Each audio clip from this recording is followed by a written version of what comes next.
so people can just basically see you and where. And I can't see the comments or anything, all right? No, we can see them. So obviously if you... Do you know what? I hate it when I can see the comments because I get fucking distracted as fuck.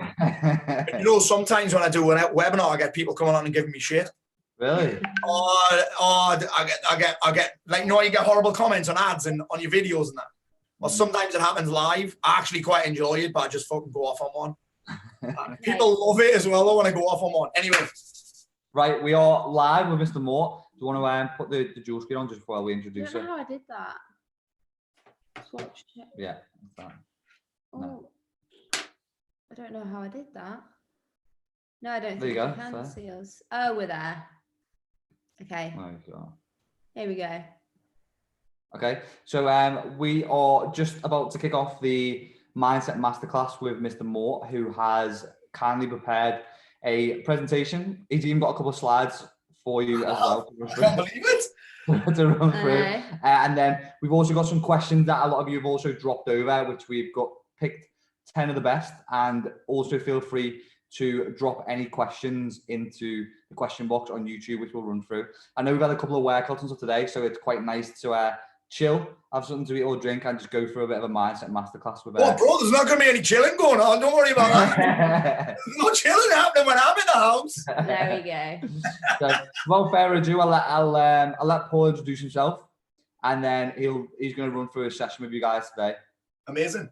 All right, let's get this show on the road. I'm excited. I've got a bunch of slides for you. I've got a little bit of, obviously, I want to be telling you why you should even bother listening to me, because a lot of you guys may not know who I am. I've got hopefully you don't follow me on Instagram because I'm terrible at it. I once ran on an Instagram course, right? And I'm like, the guy that was running the course, I don't do anything that he said he's supposed to do. However, I also had more followers than him. So we're doing all right. Okay, so what I'm going to be talking about today, and I'm going to run you through the whole thing, is essentially how to upgrade your mindset and upgrade your life. Because what I know is this: a lot of people try and get in shape, grow their business, change their relationship without first looking at the most important part, which is where you're at mentally. And I heard this saying about 6 years ago when I was just starting to get my shit together. And the guy said, mindset matters most. And I couldn't agree more, because everything starts here. And we're going to be looking into that deeply. Because again, it's a struggle to change your results if you don't change the way that you think first. So let me just figure this thing out. I've got the controls, so we're good to go. So my intention today is to arm you with some practical tools on how you can start to get a handle on your emotions, on how you can start to change your way of thinking, change your thought process, catch yourself when you get unhelpful thoughts or limiting thoughts popping up. So yeah, it's my intention to do that, but I will tell you before we start that I'm going to say some things that you may not agree with. I'm cool with that. I don't have to prove anybody wrong for me to be right, which is a good job. But I want you to bear in mind that some of the stuff that I say really is just going to make you uncomfortable, because I tend to challenge people's beliefs around things, and that makes people uncomfortable. But also understand that if I don't make you uncomfortable, you won't move. And that I've never seen anyone's life changed by being told what they want to hear. So I'm probably going to tell you some things that you need to hear, and I'm probably going to challenge some of your beliefs, which is great, because you've got one or two ways that you can react when you have your beliefs change. One, you can kind of wake up and you can become a little bit flexible and think, do you know what? Actually, I might need to hear that. Or two, you can defend your current beliefs. Now, if those current beliefs are working for you and producing the results that you want, that's fine. But if they're not, maybe you need to look at those beliefs. So here's the bit that I kind of don't like doing. And I only put this in for this slide, because normally when I run a training or when I go and speak on the stage, I've spoken all over the world. Normally there'll be a lot of people in the room will know who I am, but a lot of you guys probably haven't got a clue who this loudmouthed Geordie is, who I'm actually talking really slow tonight. Yeah, this is really slow for me, because this is my Marbella voice, because when I lived in Marbella, I had to speak very slowly or in Spanish. And when I'm at home, I use all those slang words. So I'm going to try and keep those out tonight. So a little of my story. This was my life in 2014, okay? And my life was about as messy as the slides are. So top left is my son, Max, who's now 9 and hates that photo. That is him around our villa, 4-bedroom villa with a private pool in Marbella with his arse hanging out. I've got me on a first-class flight to Miami with Craig David for the whole flight. We got really drunk. It was fun. That's me flying my family first class to Florida. Sorry, business class to Florida to go and speak in an event. I had the cock extension car, spoken of body power. Top right picture was me speaking at a big event at Loughborough University because at the time I had a big fitness franchise. I've spoken at the World Fitness Business Summit. I had a supplement company called Lean Greens, a co-author an Amazon bestseller called The Fit Formula, which is terrible. Don't buy it. And I also, at one point, when podcasts were just becoming a thing back in I think it was maybe 2013, 2012, I had the #1 podcast in the entire UK. Hands down, I beat people I think Russell Brand might have had one at the time. I was all over that shit, all over that game. Tiesto, actually, that's the one who I was going after. Tiesto had a podcast and I smashed him. So yeah, that's the bragging part over with, because at this point, I was also miserable as fuck. So I had this life and I couldn't work out why I hated it. I hated my life. And that, to build that life for myself, the one that I thought I wanted, it came at quite a bit of a cost. I did all the things that everybody said I should do, which was hustle, grind, eat people's faces, act like a shark, cut out all the negative people from your life, remove all toxic people. I removed toxic people from my life so much, I moved to Marbella with my family and I had no friends. I isolated myself. I did all the things that you're supposed to do. I cut my working week down. I had this team. I made all this money. And as someone who left school with 2 GCSEs and whose mum worked in Asda and whose dad worked in the same factory for 30 years, I had no idea what to do with all this money. So essentially, I put most of it up my nose. I did a lot of coke, did a lot of boozing. And at this point in my life, I'd say August 2014 was when I moved back to England with a 2-year-old son and a 6-week-old daughter. And it was, actually might have been 3 at the time, Max, maybe 3. And at the time, this is how I felt. I lived in Marbella for 2.5 years.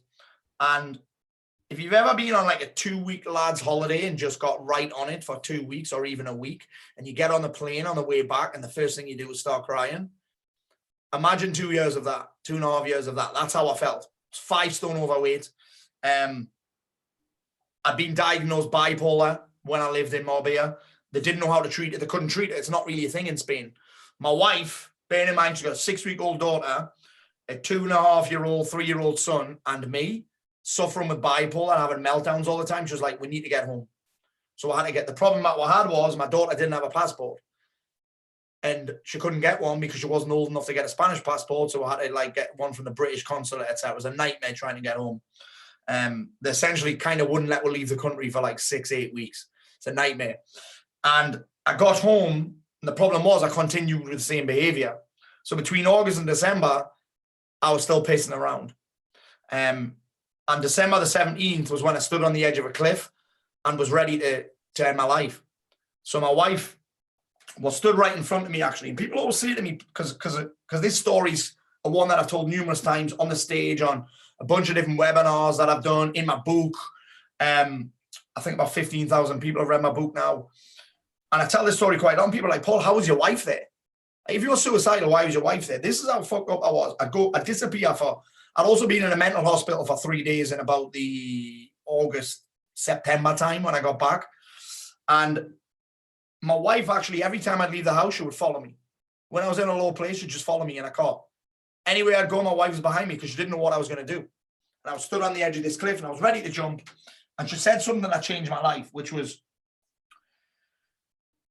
she said to me, think about the kids. And the challenge is, if you've ever been this low, logic's out the window. And my life wasn't even bad. Think about this. I was making about 30 grand a month. inside of my supplement business and a marketing business that I was making a lot of money. Had all the things I thought I wanted. My life on paper was amazing, but I felt like shit. And I had no logic. So I said to her, I am thinking about the kids. I'm a liability. I'm horrible to be around. They'd be better off without me. Anybody that's ever been that low has probably said the same thing. And then she said something to me that changed my life, which was, Paul, think about the kids then growing up for the rest of their lives, not just for the next few years, for the rest of their lives as those kids whose dad killed himself. And I wasn't willing to do that. That changed everything for me. But then a few days later, I was kind of back to my old tricks. Look at this photo. Oh, sorry. And then I made this video. I made this video in 2017 describing my experience. I described my experience of standing on the edge of that cliff and what it meant. And this video kind of changed my life and changed thousands of other lives, because it's actually an old slide, this. It's had 5.6 million views. Something like probably over 50,000 shares now. Way over 9,000 comments on, and I just described the process of it. But that actually wasn't the end of it, because that was this is the same year. You can see how old my kids are there. Got a newborn baby there, or a small baby. And look at my face. Look how fake my fucking smile is, man. Mate, you look like Channing Tatum there. I do, eh? I do, eh? Look how fake my smile is. This was on actually something called the Polar Express, which, by the way, is the worst £100 I've ever spent. Just off topic. But then we get to December the 25th, 2014, same year, a week or so later, and I'm in my house on Christmas Day on my own with the Suicide Watch team. Now, my wife and kids aren't there because they can't be around me. And the Suicide Watch team basically babysit you to make sure you don't kill yourself, right? And they said to me, and again, this is something else that's changed everything. And this lady, Donna, right, from Sunderland, rough as a badger's horse, she said to me, Paul, if you don't get your shit together, you're going to die. That was essentially it. If you don't get your shit together, you're going to die. You need to stop. She gave me what I would call, and this is where I've probably developed my coaching style from. She gave me tough love. She told, because the challenge that you've got, if you've ever suffered from any kind of anxiety, any kind of depression, anything like that with mental health, people fucking mollycoddle you. You get mollycoddled all the time. Are you okay? Are you sure you're okay? Is everything all right? And that works for some people, but for someone like me, and a man especially, you need to be told what's up. You need to be told to get a handle on it. So she taught me some things. And this is the boring part, right? Before we get into some real content. Last night, I got a nasty comment on an ad, or what I thought was a nasty comment. And he said to me, what kind of qualifications do you have? Like, who are you to be thinking you could do that, like a webinar, a training, and write a book and that? And I just said this. I said, listen, right now, this is where I'm at. I'm current UK Master Coach of the Year, which means I'm the best coach in the UK. I've coached over 1,000 people. 15,000 people have read my book. My suicide recovery video has been watched by 5.6 million people. I've spoken on a stage in 6 different countries. And last year we helped raise 20 grand for campaign against living miserably. So that bit's over with. Now I coach men, businessmen to get their shit together. We've probably got 200 active clients that I'm working with. And I managed to get this group of, I think, 30 or 40 men to go in the sea in South Shields and do push-ups with their face in the water and smile after it. So I'm pretty good at what I do. Look, you love this one, Ben. Look at me there. Eh? Look at that. I'm like a fat dinosaur. Like a fat dinosaur. I love that. Look at my eyes, man. And then obviously I managed to get myself in shape. There's my best blue steel, etc., etc. And I'm pretty good at handling criticism. Anyway, let's get into what I'm going to talk about. Let's get into some content. Normally, I actually don't do that part, but I think it's important if somebody that doesn't know who I am, like, why the fuck should you listen to me? That's why I did that last bit. I hate doing it, but it's important to put this all into context. That I'm not just a guy that's read a few books, done a few courses, and suddenly thinks I'm a life coach, right? Everything that I'm going to share with you tonight comes from personal, practical experience. None of this is theory. Right? And I think that's the difference between what I do and what most other people do, is that you read a bunch of mindset books, there's nothing to do in them. Give me something to do. It's like reading about fitness doesn't get you in shape. Mm-hmm. Doing it gets you in shape. So I'm very practical in my approach. So what we're going to be covering is mindset isn't what you think it is. 2, your number 1 priority and how to get a handle on it when it comes to your mindset and your life. Number 3, the 4-step process for changing how you feel fast. And number 4, how to create powerful motivation. And actually 5, how to use pain as a motivator and why most people don't get a handle on that shit. So before we even start, before we even get right into this mindset thing, I need to tell you this. People ask me all the time, you guys probably get this on Instagram, like, what's the most important thing you've ever learned? Or what's the number one thing you've ever learned? Or what's your biggest ever breakthrough? And mine is this. I am completely in charge of how I feel 100% of the time, and I can change it in an instant. Nobody has the power to make me feel a certain way. No situation has the power to make me feel a certain way forever, and I can change it quickly, okay? So I want to put that out there because I think I talked to you guys about this on the podcast, is that how we feel is our responsibility and nobody else's, nothing else's. And I'm going to put that into context again for you today and show you what I mean by this. I think we might come back to this. But I'm going to show you something anyway. Let me transition my slides. I want to draw something for you, just to put what I've just said into context. I might come back to it, but I'm going to show you anyway. Hold on. Can you guys see this? Can you guys see that white screen? Yeah. So here's what I mean by this. And this, we can use this in context for the coronavirus. We can use it in context for an argument that we have or something that somebody says. But essentially, our life is kind of a series of events. We could call them challenges. We could call them situations. We could call them whatever. So we have this thing happens, okay? And then what we do is we place what I'd call a perception. Apologies for my handwriting, by the way.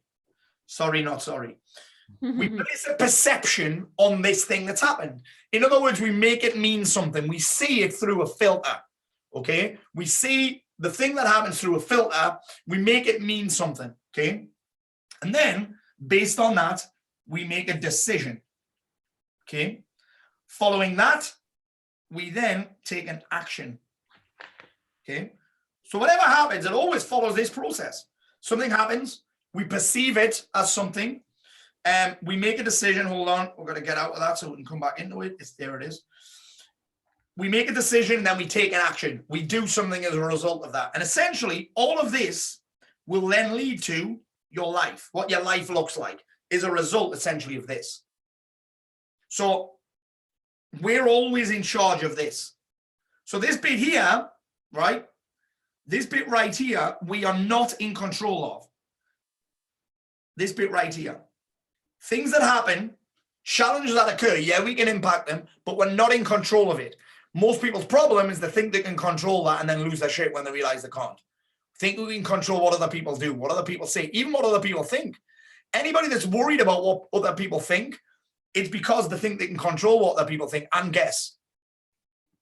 All we're in control of is our perception, and that leads to the rest of it.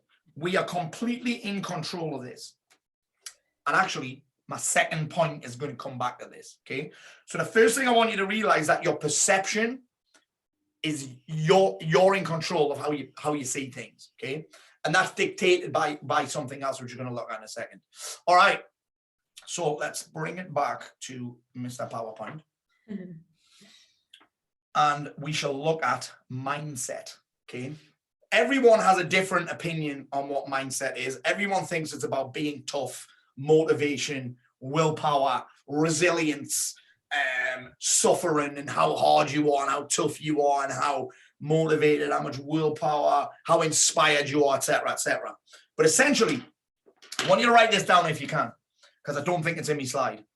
Let me just have a little, no, it's not, okay? What mindset is, here's what it means to me. Here's my perception of it, my meaning of it. Mindset is a set of beliefs and assumptions that you own that are so powerful that your behavior conforms to them. I'm going to say it again. Mindset is a set of beliefs and assumptions that are so powerful that your behavior will conform to them. So basically, and then you've got to think about this. We've got mindset leads to our behavior, and our behavior leads to our results. And I love this saying. Essentially, your outlook creates your outcomes. Your outlook creates your outcomes. And again, guess what? We're completely in charge of our mindset. The problem that we've got is a lot of us have been fed our beliefs by other people, namely parents, that done the best, parents, teachers, friends, relatives, etc., has given us most of our beliefs. And if you look at them, most of them are also bullshit. It's fun. I can't do that. People won't pay that. People won't do this. People will say this. It's all, they're the assumptions that we make. So that's essentially what mindset is. And again, a belief is just a thought that you've had so many times that you think it's true. And if you really broke it down, you can look at that and change it in an instant. Now, I've got a book recommendation for you to help with this. It's called Loving What Is by Byron Katie. Hands down, the only mindset book you'll ever need to read. What's that called again? Ever. Loving What Is by Byron Katie. Get the audio. It's one of the only audios that's better than the actual book. Amazing. Because she interviews people through the process of what she teaches. What I loved about the book is that obviously, if you're a slave to your thoughts, it's very challenging. Because most people's stress isn't down to the thing, it's the thoughts about the thing.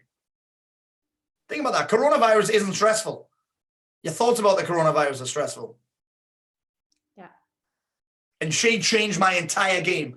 I actually got to spend 9 days with her in Germany back in summer 2015. Changed my life. Life changer. This woman's incredible. The book is amazing, but what I loved about it is it gave me some practical shit to do. She also has an app called The Work, which is incredible. But you've got to do them both together. You have to actually do the work or nothing will change.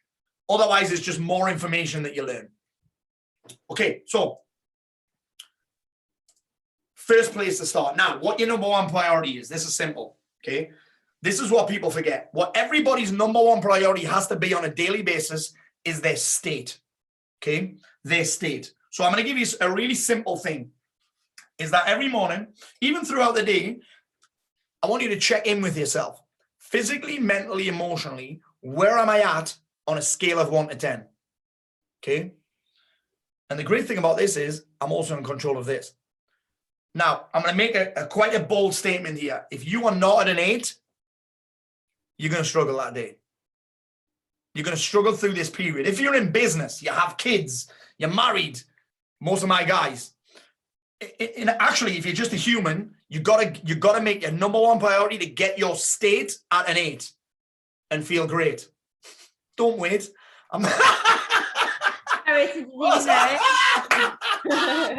Holy shit. All right. Yeah. So you've got to get yourself to an 8. Now, there are numerous different ways to get to an 8, okay? Numerous ways to affect your state. There are numerous ways to feel great. I'm going to stop now, right? Now, again, I'm going to bring my slide. I'm going to come back to the iPad here so I can explain this in some depth for you. And I'll have you consider this before we get into it. Anxiety, depression, overwhelm, stress, none of those are diseases. None of them are contagious. You can't catch any of those things. All of them are created, okay, by a few different things. Number one is I need to bring this thingy back up again. Number one is your physiology. Again, if you think about anxiety, it has its own physiology. Think about it. It has its own physiology. It has, what does it have? Shallow breathing. It definitely has a heart rate. Definitely it has its own heart rate. It's definitely in triple figures as well. It has anxiety probably has its own temperature as well, by the way. It has its own posture, right? Depression has its own posture, has its own breathing, right? So the first part of state is your physiology. What I'm also going to drop on you right now is that the number one determiner, the number one way to determine this thing here, remember when I talked about this? This is the difference between people that have thrived in the coronavirus and people that have shit their pants and are losing it. This is the difference between people that this is the difference between people that are that do well in challenging situations that don't, right? Is this. State and perception are linked. Think about this for a second. When you guys will know this. When you get criticized online and your energy's on point, do you give a fuck? No. When you're tired Do you give more of a fuck? Yeah, but I get very emotional. Yeah. Yeah. And you also actually tend to spend more time on your phone when you're tired, which is crazy, yeah? It's mad. It's mad. That's actually true. State is the number one determining factor. That's what I'm looking at. The determinant factor on how you perceive events, on how you perceive things. So you can look at your life. Some people could wake up tomorrow and they'll be like, fucking hell, I'm so depressed. The thing is, if they looked at the facts of their life, they're the same as they were the day before. Exactly the same. Your life can be exactly the same. The only thing that's different, your state. Right? This is important. And state is, this is the explanation of it, the something to do with the dictionary. It's this. The dictionary explanation of it is this. State is the condition that someone or something finds themselves in at a particular moment in time. That's an amazing description of state. And that describes overwhelm, anxiety, depression, stress, all of those things describes them. Particular condition that someone or something is in a particular moment in time. So the number one determining factor is getting your physiology on point. Now, the great thing about this is different for everybody. So for me, it starts with posture. Do this. I get people to do this on the stage and I fucking love doing it because I have the whole room doing this, right? Watch this. Do this with your shoulders. Just take a few breaths there. Like just slouch your shoulders. Take a few breaths there, right? Now do this. Do that. We're not doing a fucking Wolf of Wall Street. Yeah. Then do this. You feel fucking different instantly. Shortness of breath completely. When you're different instantly. This position here says this. Get the fuck out of my way. I will handle this shit. That's what that posture says. Yeah. Right? Think about it. That's why Ben walks like this. Got that right. Right? But it's got its own physiology. So in the morning and throughout the day, you must be doing something to get a handle on your physiology. And the thing is, this looks different for everybody. Like this looks different for everybody. For me, I'm doing the easiest thing possible. I'm taking care of my breathing in the morning. I'm doing things on apps. I'm actually working with a breathing coach right now, which is very expensive. She's wrote a book called Breathing for Warriors. It's incredible. Incredible, this book. I do the cold shower thing. I do the Wim Hof thing. I'll get my Neato 24/7. Hashtag Neato 24/7. Get all that in. And I'll just do shit that makes me feel an 8 out of 10. Because I don't wake up an 8 out of 10. I don't expect to. Yeah. But most people leave this. Sorry, I say most people. A lot of people leave their state to chance. Because you don't have overwhelm. You don't have stress. You don't have anxiety. You don't have depression. You create it. Whether you like it or not, and whether you're aware of it or not, that's a challenge for most people. They're not aware of it. You don't get depressed by accident. You don't get anxious by accident. Your thoughts, your perception, your physiology, and what you're focused on will create all of those feelings for you. And a lot of us just leave it to chance. We leave it to chance. We're like, oh, wait, I haven't got any energy today. Well, do you know what's great about energy? You don't have it, you create it. You know what? I've got no motivation today. You know the great thing about motivation? You don't have it, you create it. Everything has a strategy. Everything, every feeling that we want to create, we can have a strategy for. We can feel how we want to feel. How crazy is that? It's insane if you think about it. But you've got to have a strategy. So the first thing we're going to look at, your number one priority, physiology. Number two, focus, or I actually like to call it attention. And this is one of my favorite quotes ever in the history of quotes. And I got it actually from a book called Secrets of the Millionaire Mindset. But the way I use it has got nothing to do with money. And it goes like this. Where attention goes, energy flows, and results show. So wherever you're focused on, if my attention is on something that makes me anxious, guess what I'm going to get? The energy that goes with it. Yeah. I'm going to get the energy that goes with it. If I'm focused on the news, I'm going to get the energy that goes with it. 100%. 100%. 1000%. That's why people are panicking. Because they're watching the fucking news. It's not going to get you good news, is it? But here's essentially what this is, right? Is what you focus on grows. So if I focus on if I focus on what's wrong with my life, it's going to go one or two ways. One, I'm going to be motivated to improve it. Two, I'm going to feel sorry for myself. If I focus on shit, I get more shit. I get what I'm focused on. What I focused on grows.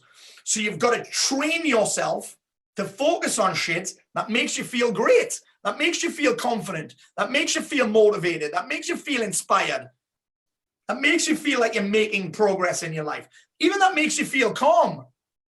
You've got to put your focus on it and train yourself. Now, I can't do that in the context of tonight because there's so many different ways we can feel. But essentially, understand this. What you're focused on will grow. Where your mind is, essentially what you're thinking about, you'll get the feelings that go with it a lot of the time. Does that make sense? Yeah, completely. Beautiful. Beautiful. And again, I think I said this on your podcast. I used to get horrific panic attacks on flights. Horrific panic attacks. Mm-hmm. And then I learned a thing called diversion, which is essentially, if I'm sitting on a flight thinking about all the things that make me feel anxious, I'm going to get anxious. However, if I'm thinking about or doing something, I'm not going to get anxious because my focus isn't there. And this is challenging. It's training. You've got to train yourself to be able to do it. So if you've been suffering with anxiety for a long time, you've just trained yourself to get anxious or to create anxiety through your physiology and through what you're focused on. So you've got to do the opposite. And I just think, well, when I first started this, I was a white belt. The only way to get better at the thing I'm a white belt in is by continuously training, showing up.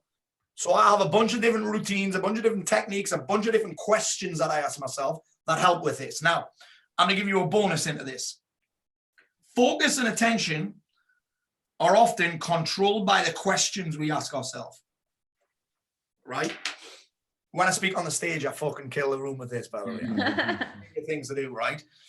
Like, if you wanted to feel proud about something, just if you wanted to feel proud, right? If you wanted to feel really proud, again, all you guys listen, think about this. Write it down, actually. If you wanted to feel proud, like, what have you got going on in your life, or what's happened in your life that makes you feel really proud? I've got a bunch of things that I could say. Said them at the start. Make me feel proud. Make me feel confident. Powerful. Here's another one. I don't know why you would want to feel like this, but if you wanted to feel sad, just sad about something that's happening in your life right now, just if you wanted to feel sad, like, what are some things that you could feel sad about? How easy is that? How easy is that to feel different? You can feel the energy changing. When it's a room full of people, it blows my fucking mind.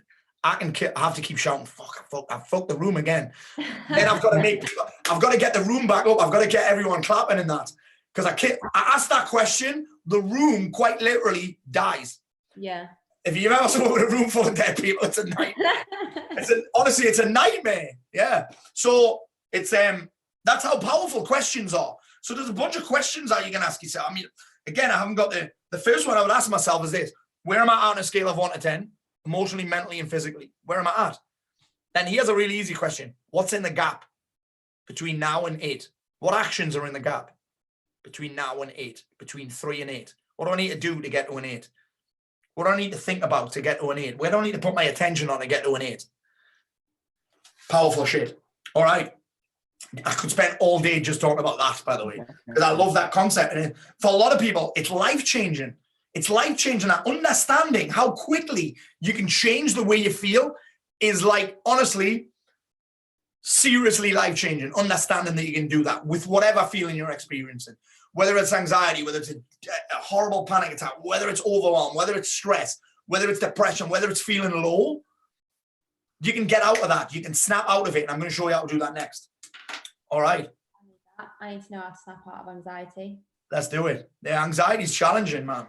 Anxiety is challenging. And I don't know if I told you guys about this. When I was on my way back from Tenerife, so my go-to thing is when I'm on a flight, I have to have things to do. Otherwise, I get anxious, right? So the problem is with a flight, by the way, I can't change my physiology on a flight. You'll know this. If you're anxious and you work out, do you feel better? 100%. Yeah. I can't do burpees on a flight. I could go into the toilet and maybe try and shadow box, but it's not happening. So I can yump up and down the fucking aisle and people will be like, oh, meditate. I'm like, bro, you can't meditate your way out of anxiety. It's fucking impossible. Your body, think about this, right? How much energy do you have when you're feeling anxious? phenomenal amounts of energy. It's amazing. It's amazing, the energy. Suddenly you'll be tired and then suddenly you've got loads of energy. It's amazing, right? So the problem is on the flight, I couldn't do anything about it. I couldn't just fucking go for a walk. I'm sweating and shivering at the same time. So I have to have things to do. So I'll load my iPad up with games, Football Manager. I'll have maybe some work to do, some reading to do, some emails to write, for example. I have all this stuff to do, so I stay busy. However, on my way back from Tenerife in February, my iPad died. Holy shit. And I hadn't even thought about my iPad died. I played like 2 seasons on Football Manager.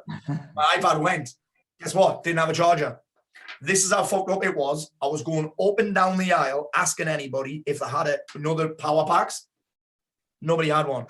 Leslie's like, you can't do that. So I had to go to the cabin crew, who said that you're not actually allowed them on flights because they're a fire hazard. And I said to them, I basically stole a newspaper and I read that newspaper from cover to cover. No anxiety. I felt it for a few minutes. I'm wandering up and down the aisle. They ain't got anything. But I was able to divert my full attention on the newspaper. Isn't that crazy? So anyway, that's that. Next piece. Let's move. I'm not very good at these PowerPoints on the internet thing. Hang on. I'm used to having a clicker. Okay, where are we? The 4-step process. Oh, hang on. Gone the wrong way. We're going the wrong way, man. Come on. There we go. 4-step process for changing how you feel in an instant. This is powerful. This is like, I use this in emergency. I'm going to go into some questions, right? Because a difficult thing that a lot of people have is the language that they use around the way that they feel is dramatic as fuck. Like super dramatic. Would say some crazy shit.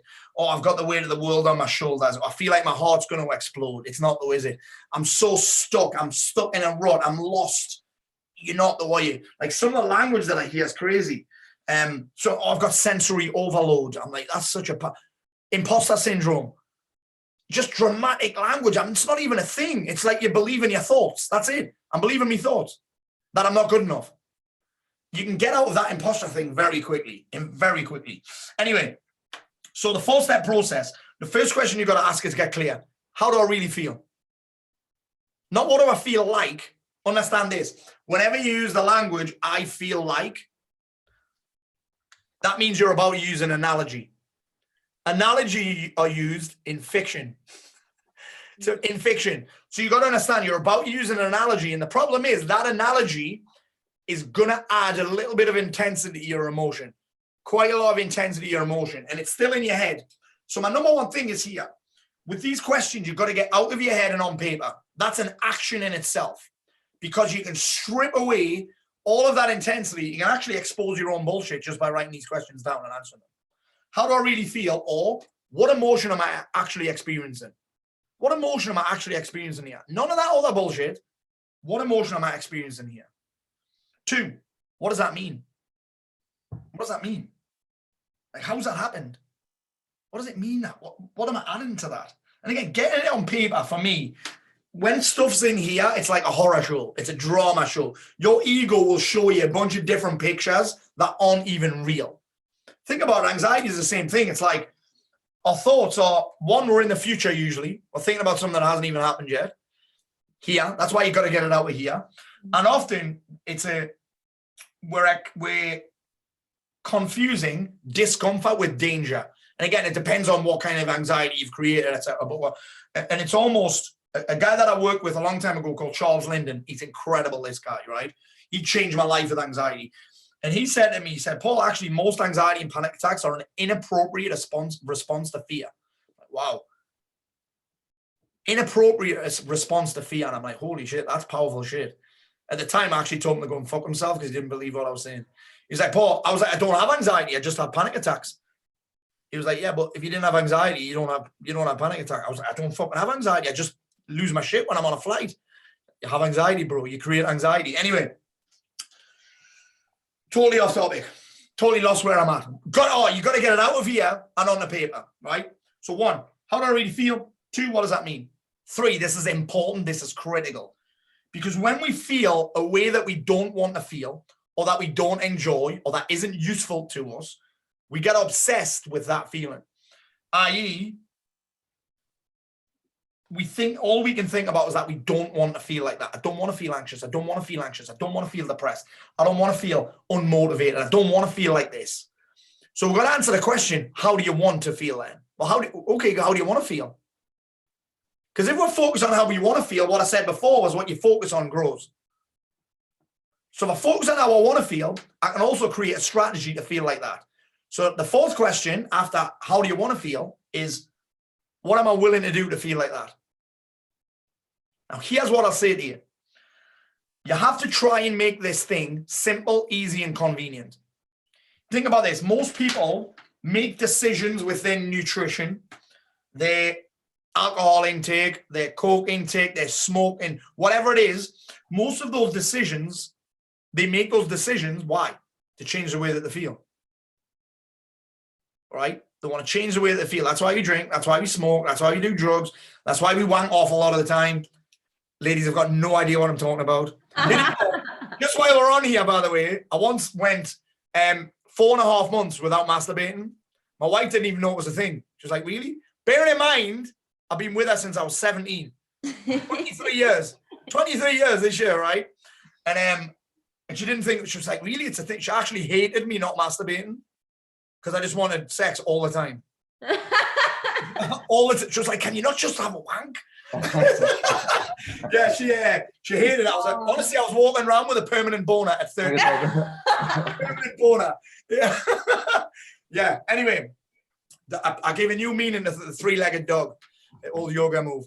So the fourth piece is, what am I willing to do? And I'm seeing that because it's easy to think about things that you could do, but what am I willing to do is a very different question, because I've got to tell you that often people hate it when I say this. We have the life and we feel the way that we're willing to feel at that moment in time, because you can change it quickly. And it's got to be simple, easy, and convenient. Otherwise, you won't do it. You'll continue to feel the way that you feel. So you've got to come up with some things that are simple, easy, and convenient. So if you want to feel happy, this is something that I teach inside of my Unstoppable 28 program. If you want to feel happy, you have to have a list of things that you could do that make you happy. Imagine that. People don't get this. Happiness is just another emotion, right? And you can tap into it at any time you want. The thing is, people make it complicated. They rely on other people to make them happy. Oh, well, if I'm not with her, I'm not happy. Well, that's her. It's not her responsibility to make. It's nobody else's responsibility to make you happy, right? Or then and I figured this out when I love going on holiday. My favorite thing ever to do is traveling with my family. I love it. My next holiday has just been cancelled. I'm fucking spewing about it. However, I've got like another 6 books, so it's all right. And I thought to myself, why do I love holidays so much? And I just wrote down the things that I get to do. I get to be in the sun, get to spend more time with my kids, get to go in the water, get to read a bunch of fiction, get to go for walks, get to nap, get to have loads of sex, get to eat what I want, do all of these things. And actually, most of those things I can do at home any day I want. The problem is with looking forward to holidays is amazing, but you're kind of delaying your happiness forever. You're kind of delaying your happiness until you go on a holiday or until the weekend. So we have something called a happiness buffet. We have a list of things, 10, 20, 30 things that when we do them, they make us feel happy. The challenge with it is a lot of the things on there are location dependent, money dependent, people dependent, and that's okay. But then you've got to have some things that you can do quickly and easily.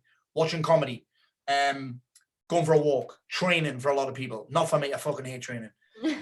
By the way, I train every day, but I fucking hate it. Honestly, Lucy, right? Today, I had to do this workout. The one where your sister's like on you. Yeah. You know the one where you do the hip bridges with your sister on top of you? Yeah. I tried to get Leslie to do that, but she wasn't having it. Hey, it's a good one. That it works. She wasn't. She saw me boner and she was like, I'm not doing that. Kids are here, man. Anyway, so we actually did that workout today. The glute workout was horrific. The kettlebells and bands and that, I don't like that. I like fighting. Anyway, so we have this list of stuff that make us happy. So for me, it was things like going to jiu-jitsu, doing hot yoga, having a sauna, having a bath with Epsom salts in it. I love doing those things, or singing in the car, or watching some comedy, or building Lego with the kids, or jumping on the trampoline with the kids. The more stuff I've got in this buffet, guess what? I can feel happy on demand. Like, how crazy an insight's that? I can feel happy on demand. I just have to find the thing that makes me happy. And then people are like, oh, well, happiness is this, happiness is that. I'm like, actually, there's a very simple way to do it. Happiness is often an action. Love is an action. Self-love is an action. I'm like, when people say, oh, I need to love myself a little bit more, okay, well, how will you know when you're loving yourself? How will you know? I'm doing things that prove that I love myself. Self-care, right? Self-care 101. So, yeah. So the fourth piece of this question is, what am I willing to do to feel like I said I want to feel in number 3? And this takes training, by the way. Because what makes you happy, like if I said to you, listen, you're going to go over to the gym, I'm pointing over there because it is over there, and you're going to have to wear your pajamas and have a fight with a man who's trying to strangle you, that's not going to make most people happy. But I love doing that. So this is why you've got to create a list. And a great book to read on this, another book recommendation, is called Solve for Happy. Can't remember the author's name, but he's amazing. And he has it, this is where I got this from. And the sentence you have to complete is so simple. I feel happy when. And then honestly, if you just build out this buffet, it's like, oh, I'm feeling a little bit shitty. Let's pull this out. Let's pull how I want to feel out. It's easy, simple. You just got to be willing to do the thing. It's easy and simple. Yeah.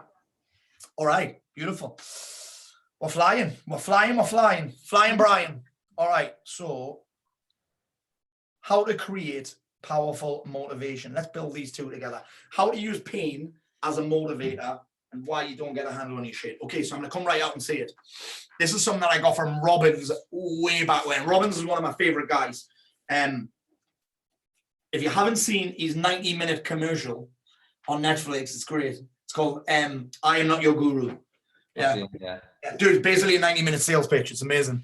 Yeah, it's amazing. And he talks about a lot of the time about pain and pleasure.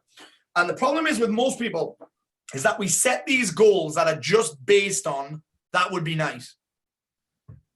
It would be nice to get a 6-pack. It would be nice to lose a 2 stone. It would be nice to get this much money.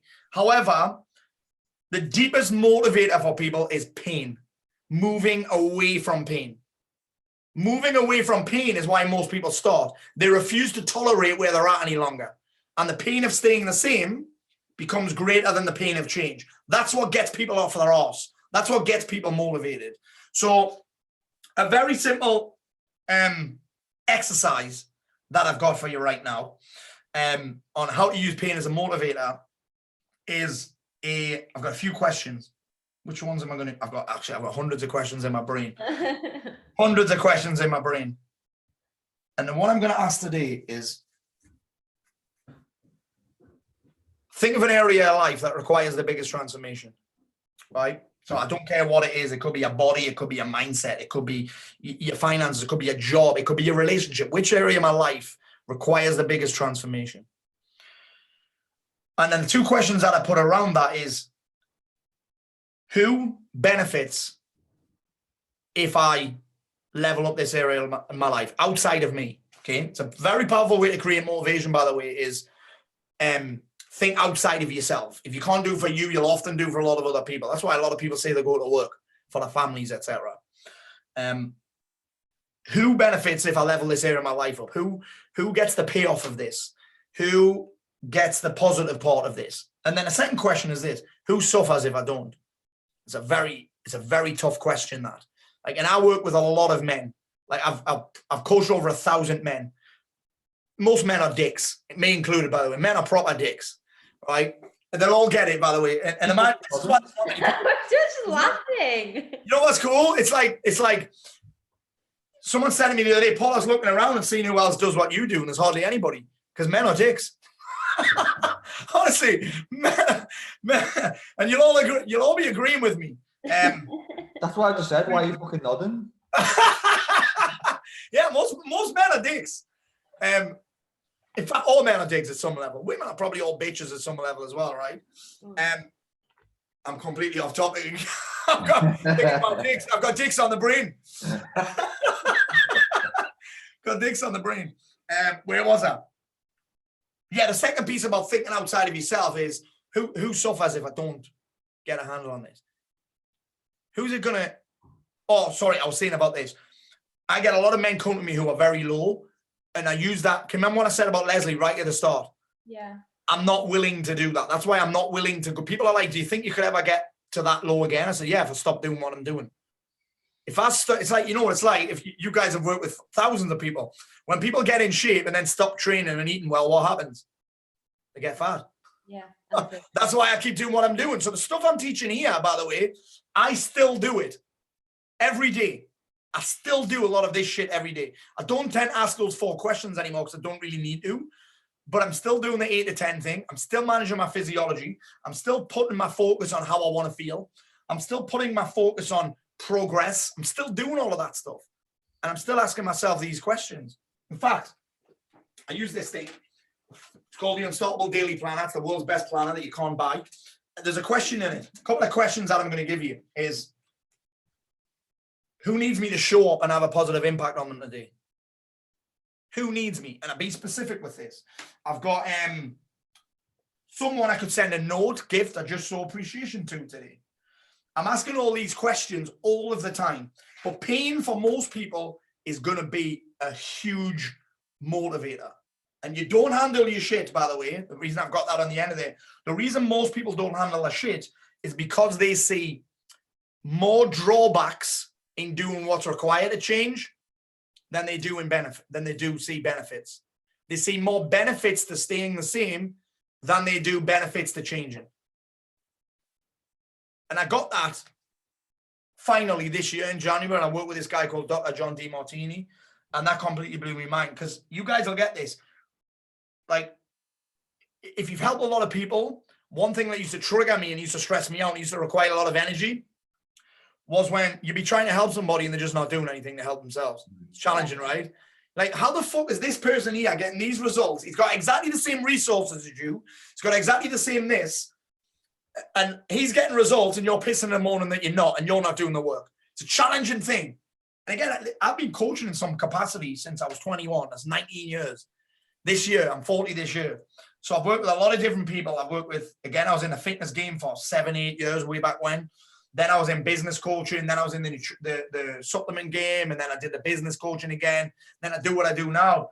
And it always used to challenge me. I'm like, it's simple. When you see more benefits than drawbacks to doing the work, then you'll do the work. When you see more drawbacks to staying the same than benefits of staying the same, then you'll do the work. So a lot of people don't realize this. So when you start adding up and you can write down all the drawbacks of staying the same, it's powerful. So people talk about that other thing that I actually created a book about called self-sabotage. I mean, there's no such thing as self-sabotage. Everything that you do, because you get a benefit from it. You perceive that you'll get a benefit from it. Regardless of whether it benefits you long-term or not, at that moment when you make the decision to self-sabotage, you do it because all you can see is benefits, not drawbacks. That makes sense? Mm-hmm. Yeah. Yeah, beautiful. All right. Let's, I think, yeah, we're there. What questions do you have? That was brilliant, mate. Thanks for that. Oh my Really God, I appreciate feel it. like I've just had a whole new lease of life. Like I was 7 years old. It's what I do. You've had your daily dose of vitamin P. Mate, I've never been so focused on something apart from FIFA over like the last 4 days. Thanks, man. It's, you know what? It's hard to do. It's hard to actually do this online because I'm so used to being on the stage. It's my favorite place because you get to show off. And it's hard. It's actually quite difficult sometimes to hold people's attention on this kind of thing. Yeah. So yeah. Thank you. Honestly, like the same amount of people at the start with the same, no one's dropped off throughout the whole amazing. life. I love it. Everyone must have just been like glued. I love it. You've got loads of questions. There was so many questions on YouTube as well. So come at me. Said here, Paul, how can we attract our goals? Is that a thing? No. The law of attraction wouldn't exist without the word action in it. Love it. Oh, I love that. Action is the only answer. I said, my guys love it when I say this. I love meditating. I meditate every day and I teach it, right? But you can't meditate money. you got manifestation. I kind of get it, but listen, wishing isn't a strategy. Hoping is not a strategy. So we had a lot of guys in my program. I'm hoping that things go back to normal. So am I, by the way. I can't wait to have a Nando's. I can't wait to strangle someone. I can't wait to put on a live event. That's one of the first things. I can't wait to put on an event in my office. That's my favorite thing to do, right? Like, I can't wait. I'm supposed to be speaking on a stage with Russell Brunson in July. I can't wait to do that. All these ballers. I can't wait to do it. But hope isn't a strategy. Hope is putting the responsibility for my happiness and my future into somebody or something else's hands. So action is the only answer. We need hope to cope, by the way. It's important that. But hope isn't a strategy. Wishing isn't a strategy. Manifesting doesn't exist without action. Anything else, by the way, is just what's the other thing? Coincidence. Yeah, that's just my opinion as someone that's done all right. Perfect. Would you say your achievement is more down to your business brain or how you've managed to apply a positive mindset to everything you do day to day? That's a great question. That's an amazing question.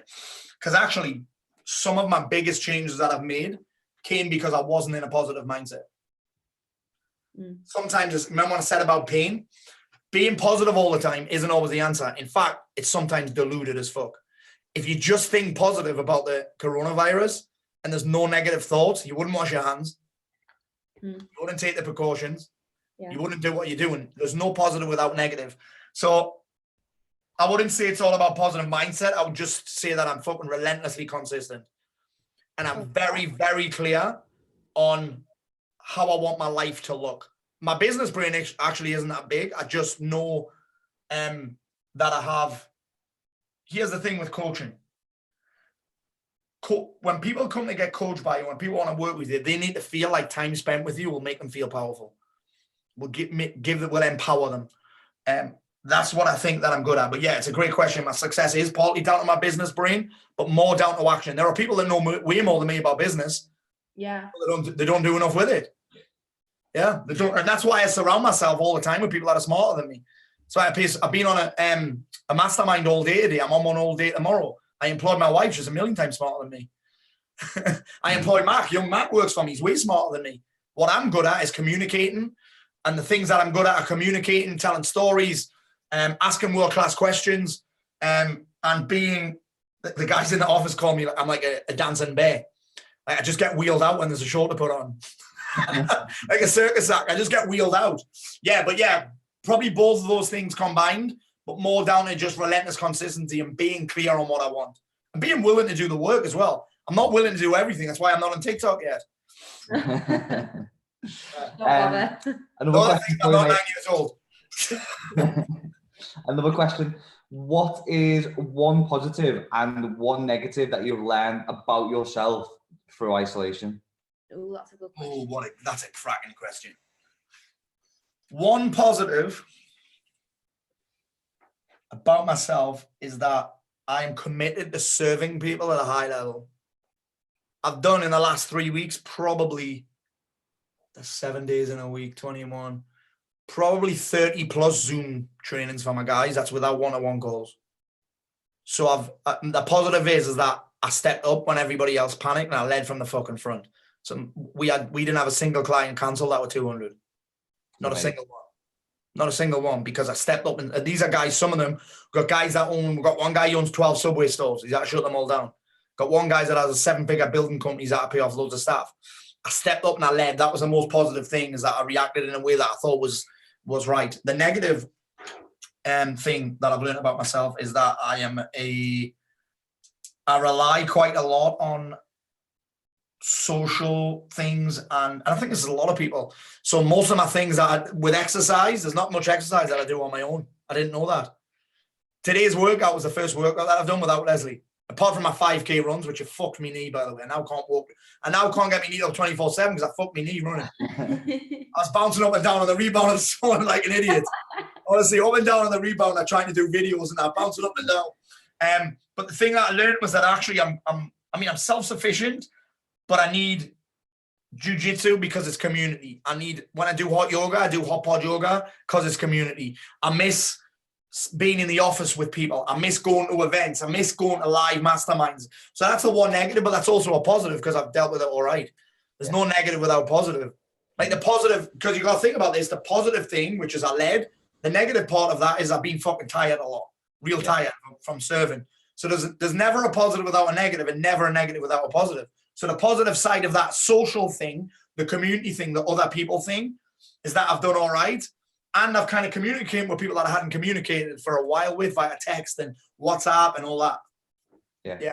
I think the same for us. Like we were knackered last week, weren't we? Because we were doing so many lives, and then we had this event on today, which is like 5 sessions of like an hour and a half and stuff as well. But I think during this time, if you're seen as one of those people to be giving back to your community or your people, or people watching you, then stepping up. When we come out of this, you're the person who like people go to, or you're the person who people see as that like being a light during this time, like where a lot of people are stressed or anxious and stuff as well. So we've been feeling like the exact same. Well, that you've stepped up. Mm-hmm. Yeah. And here's the thing. Here's what I believe. I firmly believe that right now, listen, what you got to consider is that things may never go back to normal again. We might be stuck in for another few months yet. Right? Let's face it, we're not exactly stuck in oil. Do you know what I mean? Yeah. I'm fairly there's no luck involved actually, but I live right on the beach, so it's beautiful. We're getting beautiful sunrises, etc., etc. But what you got to consider, and I firmly believe this, we right now, everybody is building or not the next phase of their lives. Things are never going to be the same again. And you can't hope that they are. You can't wish that they are. Again, you need hope to cope. It's important that you've got this going on, but you've got to be moving now. You can't wait. We're building out, whatever you're at, whatever you do, we're building out the next phase of our lives. And what you do now will echo in eternity. What you do right now will determine where you're at. We'll determine where you're at. We've got guys that are shutting businesses down. I'm like, dude, you still got to be prospecting. You still got to be getting on the phone. You still got to be, listen, we're in the fitness game. I coach a fair few fitness people, not all fitness people. It's not the main business that I've got anymore. But I've seen some of them just make terrible mistakes because they shit their pants. Mm-hmm. We've got guys that haven't lost, that had a gym, guys that have got gyms, haven't lost a single client because they didn't shit their pants. They reacted better and they just rang their clients and said, obviously we're closing the gym now. What do you need from me during this period to stay on track? Yeah. And then they gave the clients what they needed. They fulfill the need. That's what coaching is. We fulfill needs. Mm-hmm. And that was based on the fact that they're building out the next phase of their life. Some PTs will never come back from this. No. Some fitness people will never come back from this. Some businesses, the cowboy builders and that, will never come back because they're not doing anything now apart from watching Netflix and getting pissed. That's a very broad statement, but that we've got an opportunity. I wouldn't even say an opportunity, but you're either building out the next phase of your life or you're hiding behind your settee, hoping that it goes away. Yeah. That was a little bit of a rant, wasn't it? Holy shit. Oh, we love a rant. Someone just said, Paul, you're a legend. Can't wait to get started inside EDA. Yeah, buddy. I love it. We've got Dirty Darren on Friday morning, actually. So someone said, where was that negative question? That was really cool before. Okay, so amazing. Being glued to this. What is your thoughts on negative people around you? I know what you're going to say already. I love talking about this, because again, this was me. You got to consider this was me. I bought into the whole guru things, cut out all the toxic people, all that kind of shit so badly that I moved to Marbella. I didn't even know anyone there. You know what I mean? I did that. Oh, there must be positive people in Marbella. Everyone's different. But what I came to consider is that if there's a lot of negative people, what's the one common denominator? You're negative, yeah. Hey. I'm the common denominator amongst because everybody call me negative. So what I thought about was actually, and this is my opinion, if I think that you're negative, what does that make me? You're being negative yourself in return because you're thinking negative. There's no negative people, only negative thoughts about people. You got to consider people they may say things. Again, this is about, watch this. I'm going to show you again. I'm going to give you this. Hang on. I'm going to draw this out for you. Again, watch this. This is important. This is critical because so many people suffer with this. Someone says something, their mouth makes shapes and words come out. Then what do? Perception. We're back to that thing again. They say something, it comes out of their mouth. We make it mean something. Yeah. They're not saying something to be negative. You got to think about this. They are saying something often just to make themselves feel better. This is what I had to understand. When you've had 2 death threats in the space of 12 months that I got last year, because of my ads, because of what I say, because of what I do, I'm a big boy. I've had all sorts happen, right? All sorts happen. You guys have probably seen it because I always have fun with these people. But now I'm like, I get it. I can either take it personally, get triggered, lose my shit, or I mean, like, this guy's just trying his best. Yeah. Just trying his best. Trying their best for them. It's not about me. So they say things, we make it mean something. I could make it mean something completely different. Guess what it's based on? My state again. Think about that. I'm all right around these negative people when I feel good. When I feel like shit, I join them. Yeah. On the note of perception, I'm rereading again there. I don't know if you've read it, Paul. Jim's Paradox. And that's quite a bit about perception, isn't it? Because it's looking at the way you interpret things via either emotion or past experiences. Yeah. Yeah. And it is based on past experiences, because that is the word mindset again. Beliefs and assumptions. Beliefs and assumptions will often come from past experiences and what you've been fed. And that is where perception's at. But a fast way to change your perception is this. That definitely, though, mate, now you're saying that, definitely has an impact on perception. Definitely has an impact. But your state is an even better way to change it. Like when you feel great, like things look better. Yeah. Things look much better when you feel great. If you're in an 8 out of 10 compared to a 2 out of 10, your life feels completely different. Mm-hmm. Your ability to take on, your willingness to take on challenges is higher when your energy is higher. All of that kind of stuff. So yeah, for me, I get it. But I don't think there's any such thing as negative people. There are just people. And then they say things or do things that doesn't fit with our beliefs, by the way, often. They say something that, again, it may be negative, but they're just doing their best. People that complain, they complain because it serves them, because they see it as beneficial to them. People that attack us, they do that to make themselves feel better. That's their job. What else do we want them to do? Agree with everything that we say? Yeah, I got asked this question once, actually. I went off on a rant. And someone said, Paul, none of my friends are into personal development. Should I drop them? I said, none of my friends are in personal development. Guess what? I don't need them to be. I don't need everybody to agree with me. I don't need everyone to agree with us. In fact, how fucking boring would it be if everyone agreed with everything that was said? It'd be fucking boring. Yeah, so for me, I get it, but I'd be working on myself. And for me, it's like one of the greatest things, and I learned all that from Byron Katie, by the way. The Byron Katie stuff about people is incredible. Again, it's not the people that are negative, it's our thoughts about them that are negative. It's not what they say that's negative, it's our thoughts about what they say that's negative. Wow. Yeah. Amazing. Yeah. Someone's just said here, Paul's book completely turned my life around for the better. It helped with my depression, all of that. Completely new way of living, looking at life. Amazing. Not just for men. Thanks. Amazing. I love it, but I'm going to call you out. Never say my depression ever again, because it's not yours. My depression. Love that. It's not yours, bin it. It's just a state. Yeah, it's not yours. You don't own it. You just created it. Amazing. I love it. So someone's got a question here. I find it hard to even process, but can positive mental attitude lead to higher unrealistic expectations? Oh, that's a good question. I can't process that. It can be quite delusional. Can positive mental attitude. Yeah. So being too positive is a thing. Okay. Yeah. Basically, are you too positive? Yeah. It means that you can only see benefits, you can only see advantages, and you can only see the positives of the thing. You sent an email about this the other day. Yeah. You sent an email out about this the other day. Did I? So you can only see, thanks for doing that, by the way, because it looks much better when my board's not on there and I'm talking about it. That's not on. I love it. You guys are on it, eh? So if you can only see the positives, that's awful. That's not a good place to be, because often you're so positive that you don't even take action on it, right? Yeah. You've got to have the drawbacks. You've got to know the benefits, and you've got to know the disadvantages of the thing as well. That's the best place to do it. You've got to know what might go wrong. You have to know what might go wrong. And a challenge for a lot of people is the opposite of that, is they only want to feel positive. They only want to have a positive mental attitude, and they don't want the neg head.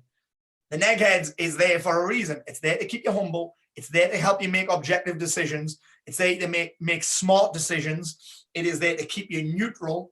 It is there to get you present.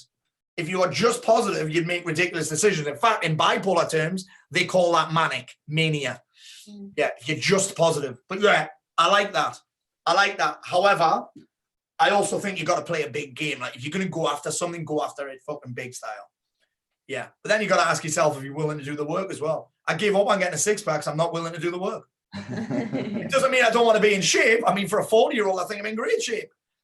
But I'm not willing to do the work that it takes to get that lean. Yeah. Cool. One of the questions here, mate, is quite direct. I love those ones the best. What made you so confident? Just about building self-confidence, I guess. That's an amazing question. Do you know why? Because anybody that I went to school with will tell you that I wasn't confident at all. I was quiet. I like to make people laugh, but that's often a cover-up, by the way, for lack of confidence. Because everyone thinks that the people that are loudest in the room are the most confident. It's often the opposite, that they're the most insecure. So your mates that take the piss the most, especially blokes, dudes that mock, there's a direct correlation between how often somebody mocks and how insecure they are. Like if you look at all of you, like really think about all your mates, the one that takes the piss the most, usually the most insecure, right? So confidence, I love this fucking question. Confidence, you don't have it, you create it. I wasn't made confidence, I created this confidence. And here's how I did it. It's so simple. So it's like self-belief, right? Self-belief, again, isn't something that you have. It is something that you create. And belief comes from benchmarks. The problem is with most people, they only remember the bad shit. They don't pay any attention to the good shit, right? It's like an inbuilt mechanism that to spot danger. Because our most primal instinct as a human is, what am I going to eat? And I'm thinking that right now, what I'm going to have for my tea when we're done here. Yeah. Thank God for macro meals, hashtag. So we're thinking, what am I going to eat? And am I going to be eaten? So that whole only recognizing negatives, like seeing negatives all the time, because a lot of people see negatives all the time. That's just a primal instinct. So confidence for me, no shit. You can see it. This is my planner. See here? Every day I write down 3 wins. 3 things that went well for me that day. And I've been doing that for 4 years, 5 years. I write down every single day at least 3 wins that I've had, that I've made happen, that things that went well for me. Every day. I'm not even joking here. Every day. It's one of the first things that I do. And actually, I'm going to let you in a little secret. Sometimes I don't stop at 3. Why would I? No more confidence today, thank you. Fuck off. Confidence is for a man. I've never been a woman, so I don't know. The 2 most important assets for a man to protect: energy and confidence. When you got those 2 things, you're fucking unstoppable. Yeah, energy, confidence, you are on it. That hit me there. Yeah, confidence is created. And it's created, it's curated, it is, what's the word? There was another word that I heard the other week that I loved. Confidence is, I can't remember. But essentially, you're created by writing down your wins. I mean, listen, funnily enough, if I miss a night, I usually do it on a night time. If I miss a night and I try and remember the previous day's wins, it's actually quite difficult. Imagine if you've never done that. It's no wonder we feel like we're never making progress. Your brain is happiest when it's making progress. And if you don't write it down, how do you know? You're just making it up. I love and your that. brain will, listen to this, your brain will naturally go to the negative. It's a protection mechanism. It's your ego protecting you from pain. So you're like negative, negative, negative, go to the negative, go to the things that aren't going right, go to the things that aren't going right. But if I put my attention on my intentions, which if I want to feel confident, got to put my attention on it. Remember, what you focus on grows. If I focus on the things that are going well, I'm going to get the feeling that goes with that. Where attention goes, energy flows and results show. So this is a result, this confidence is a result of my energy, and that's a result of where I put my attention on. And this doesn't mean, by the way, that I block out all the bad shit. It means that I just don't stay there for too long. In fact, here's another question in my planner. Number 4, one thing I could have handled better today was, the question that goes after it, the way I'll handle it better next time is, there's nothing wrong with fucking up, unless you keep doing it over and over again and not learn your lesson. Yeah. So journaling is so important. We do what's called prompted journaling, not like Adrian Mole. You'll not know who Adrian Mole is, do you, Lucy? Ben might know who Adrian Mole is. Yeah, it's like a dear diary. People think when I talk about journaling, it's dear diary. Actually, I just answer world-class questions that I've got here. Yeah, that's one of them. I still look at the negatives because a lesson to be learned. Every week, we ask this question. I write down the 5 best things that happened last week. I write down the 1 moment that I appreciated the most. And then I write down what worked that week, what didn't work. We've got to look at the things that don't work as well. Often your biggest insights will come from things that went wrong. Yeah, so confidence is created. Cool, love it. Who will finish with then, mate? One more, which is, what would your top 5 book recommendations be? Oh, this changes on a daily basis. Do you know what? I'm willing to admit this, because someone will ask me, like, what's your favorite quote? And then they'll be like, you said a different one last week, but that just depends on where I'm at. Yeah. Because I'm often like, what do I need to hear? Like, we have this thing here where we write a quote. Today's power message. people like Paul Mort are writing there, and I write in just what you need to hear that day. So often it depends on where I'm at. So let me do 5. Here's the thing with books as well that I always tell people about. When people ask what's your favorite book, I'm like, well, what gap are you trying to close? I'm like, I don't read books for the sake of reading books. If I need to close a gap in my my copywriting, for example, I'm going to read a copywriting book. Yeah. If I need to close a gap in my breathing, for example, which I am, my breathing mechanics, my resting heart rate's 45, but I gas straight away when I'm doing any cardio. And I hired a breathing coach because of this book. Just said, your resting heart rate's unbelievable for a 40-year-old guy. But you're not going to get any fitter. So your heart fitness is good, but your breathing's dog shit. So anyway, if my gap is in my breathing, I'm going to study that. If my gap is in my state, I'm going to study more stuff about state. So let's just go overall. By the way, I also read way more fiction than I read personal development. Really? Yeah. And I'm interested. A lot of people don't believe me. I don't actually read that much personal development anymore. Do you know why? Because I think the challenge that a lot of us have is we consume too much and we don't create enough. Action. And that's why I read less. Because I'm a creator. People are like, who do you follow on Instagram? I'm like, not really anybody. Like, I follow people that I know and fighters, really. Fighters and footballers. That's about it. Because I don't consume much. My balance is totally different. I'm going to create. Then I'm going to consume. Check this out when I need to. And what I do is I'm shocking for this. I'll find a book, and if I like the book, I'll try and hire the person somehow. How can I go straight to the horse's mouth? So Dr. John DeMartini, in fact, here's your first book. The Values Factor, fucking phenomenal. I started reading this book and I loved it. So I thought to myself, how can I get this information in my brain faster and at a higher level? Guess how you do that? By going to one of his courses. Do you know what I mean? You've got to consider a lot of books are filled with fluff and stories, right? So I was like, how the fuck can I get? And this guy blew he's on The Secret actually. This guy blew my mind and changed my life. Yeah, changed my life. Yeah. This was just in January, blew my mind. Yeah. He made me realize that basically what my values were, and that values aren't social idealisms like honesty and integrity and all that. Values are actually things that you do, that you value the most. Your life will demonstrate your values. Anyway, that book. 2, Byron Katie, Love and What Is. Hands down the best book I've read. 3, Fucking Unstoppable by Paul Mort. You have to get that one in there. I did. If we're talking personal development, I'll say 4, Why Good People Do Bad Things by Debbie Ford. It's a gnarly book. It's amazing.